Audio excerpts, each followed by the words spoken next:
10 years later, this is what happened. And here's the melting from 2005. Welcome to Watch Mojo, and today we're counting down our picks for the top 10 documentaries that everyone should see at least once. What does it cost to put one of these things together? Fortune. A fortune. For this list, we'll be looking at the most important, entertaining, or well-made non-fiction films that are worth your time. These movies should be viewed by anyone that loves true stories, from zeitgeist favorites to challenging investigations and everything in between. Did we forget your favorite documentaries? Let us know in the comments below. Number 10. Man on Wire. James Marsh's documentary is the thrilling story of a performer with a dream. With all my might, I go day and night, I note things, and I fill the exercise books with all those notes and little doodling, and I look at what commercial vehicle go underneath for freight delivery. I go in, I find a way at lunchtime to disguise myself. In 1974, Philippe Petit ascended the World Trade Center and tightrope walked between the Twin Towers. J'ai vu Philippe. J'ai vu Philippe là-haut et c'était extraordinaire. C'était tellement, tellement beau. C'était comme s'il marchait sur un nuage. His dramatic journey and preparation serve as a compelling tale of a death-defying stunt. Hearing from a variety of co-conspirators, each interview provides further context as to the many close calls that almost prevented the maneuver. What if the guard is still around? What if he's toying with us, waiting for us to make the slightest movement before he pounces on us? We must wait. Petit's charming demeanor and courageous spirit guide the nail-biting plot, along with an infectious energy. Winning the Oscar for Best Documentary Feature, Man on Wire redefines the format with all the entertainment of a high-stakes robbery.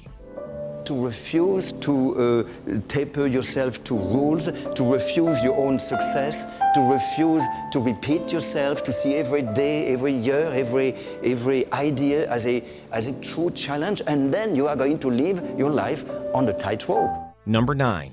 Grizzly Man. It is the old bear, one who is struggling for survival, and an aggressive one at that, who is the one that you must be very careful of. Werner Herzog's documentary chronicles the life of wildlife enthusiast Timothy Treadwell. Using footage from Treadwell's own camera, Herzog assembles the man's life through a collection of filmed memories. Treadwell's obsession with wild animals, especially bears, plays out through intimate moments between him and nature. All right, you lay there. I'm gonna go off with your girlfriend. Don't beat me up over it. I'm cool. I'm respectful. The entire story takes a dire turn as details of the subject's death come to light, in one of the more jaw-dropping points of the film. Herzog's delicate direction allows his hero to speak for himself, and makes viewers question the complex relationship between humans and the natural world. And I promise you, the grizzly people, I will be back. I will be back. And I thank the animals for keeping me safe and for inspiring me. I thank them so very much. Goodbye. Cave of Forgotten Dreams features the filmmaker exploring another worthy subject, but this particular project provokes even more thought and discussion. Number 8. Woodstock. You know, this is the most outrageous spectacle I've ever witnessed, ever. Woodstock follows the famous three-day music festival that changed popular culture in 1969. Cameras capture the various performers that graced the concert stage, from Jefferson Airplane to Jimi Hendrix. The film also observes the crowds and behind-the-scenes efforts that kept the show going. Filmmakers accumulated miles of footage from the multi-day event, editing it into an essential time capsule for 1960s music. This is the largest group of people ever assembled in one place. We have had no idea that there would be this size group. And because of that, you've had quite a few inconveniences as far as water and food and so forth. It both features some of the more iconic performances in music history and encompasses the nexus point of an entire generation. The time capsule set the tone for music documentaries for years to come, as well as being a rich tapestry of the counterculture. Was this a financial success from the point of view of the fellows who put it on? Sort of a financial disaster. Number 7. Hoop Dreams. Hoop Dreams fearlessly takes the time to stick with its subjects for an extended period. Over the course of several years, director Steve James follows two prospective basketball players as they make their way through school. I will bet you a steak dinner in 4 years you'll be hearing from him. I don't even know anything about him. Along the way, the project delves into the sacrifice and determination needed to become a great athlete.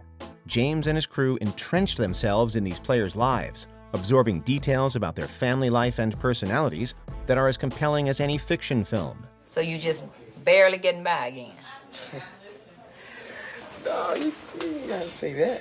But you are. You've been barely getting by all along. Now you're gonna have to do better than that if you want to go to Alabama or any other school. While they didn't become household names on the court, William and Arthur became stars of a beloved movie about perseverance, dreams, and society at large. That's why when somebody say, man, you know, when you get to the NBA, don't forget about me and all that stuff, I should say to them, well, if I don't make it, but you don't forget about me. Number 6. The Thin Blue Line. Director Errol Morris's groundbreaking statement, The Thin Blue Line, explores the cracks in the criminal justice system. Well, of course, in the instance of a person who did not commit the crime, naturally, they're not going to show much remorse. Examining the wrongful imprisonment of Randall Adams, the film utilizes reenactments to question the evidence of his case. The filmmaker has a knack for putting you right into a situation as if you were really there. All these years later, it's easy to see Morris's contributions to the format greatly expanded the confines of a documentary. He got to thinking, well, hey, I didn't do that, and I've been saying that I did, and I'm in over my head now, so I better tell him what really happened. Employing painstaking research, the movie helped Adams's case and eventually led to his freedom. He draws the viewer in with exceptional storytelling that makes every scene feel like a fictional crime thriller. Were you surprised that the police blamed him?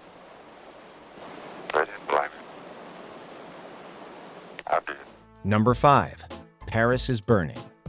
Paris is Burning, like many of the best documentaries, boldly explores and observes a subculture to inform the general public. The society, they going to a football game, basketball, that's their entertainment. Yeah. You know, a ball is ours. We prepare for a ball. In the case of this movie, the filmmaker takes a comprehensive look at the ballroom scene in New York City.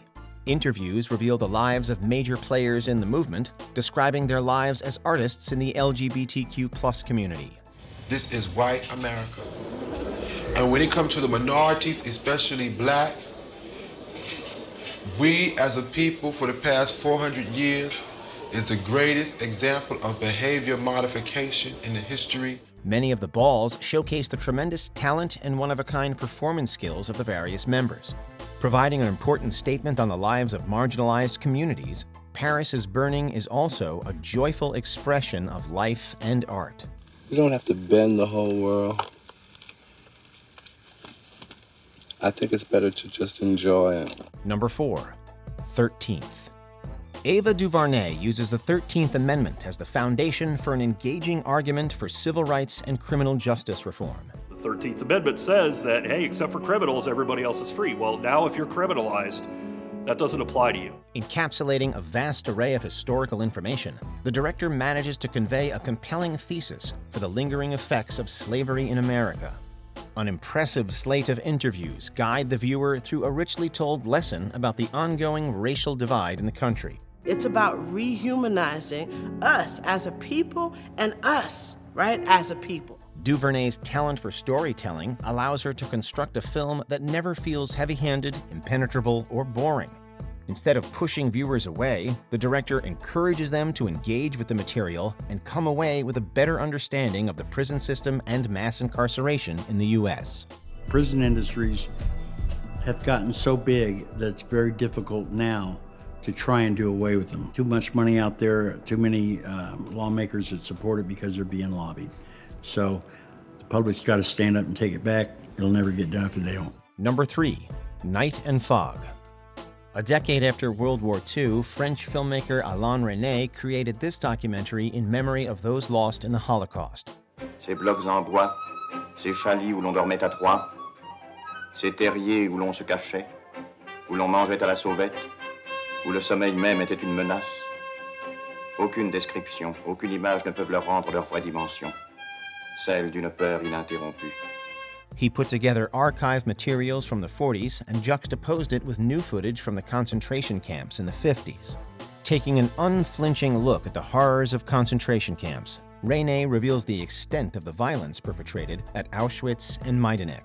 Le corps brûlé de fatigue, l'esprit travaille. Les mains couvertes de pansements travaillent. On fabrique des cuillères, des marionnettes qu'on dissimule. This haunting film presents a vital lesson about the crimes the Nazis committed against their victims. In only 32 minutes, this short film presents a brutally honest look at one of history's darkest chapters. Et qui ne pensons pas à regarder autour de nous. Et qui n'entendons pas qu'on crie sans fin. Number 2. Man with a Movie Camera.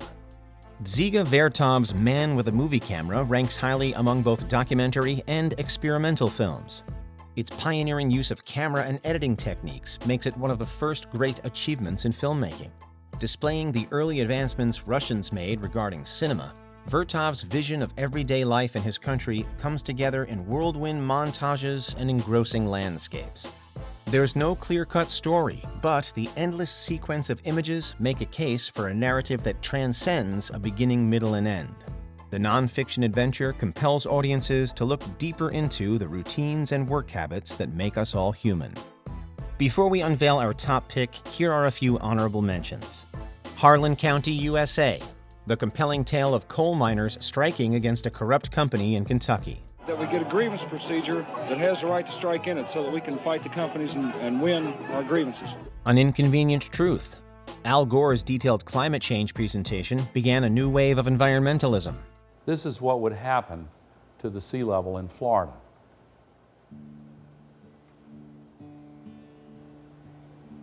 This is what would happen to San Francisco Bay. A lot of people live in these areas. Free Solo. Filmmakers trace Alex Honnold's dramatic and nail-biting ascent of El Capitan. That is way too gnarly. Oh my God, did it. Jiro Dreams of Sushi. This profound documentary explores the lifelong dedication of a sushi chef to his craft. で自分たちでも例えばお寿司を作ってやってる。だけどまだあるんだろう、まだあるんだろうって上を見るわけでしょ。ということはまだ上に何かがあるってこと。Bowling for Columbine. With humor and humanity, Michael Moore tackles gun culture in America after Columbine. Mr. Heston, just one more thing. This is who she is, or was.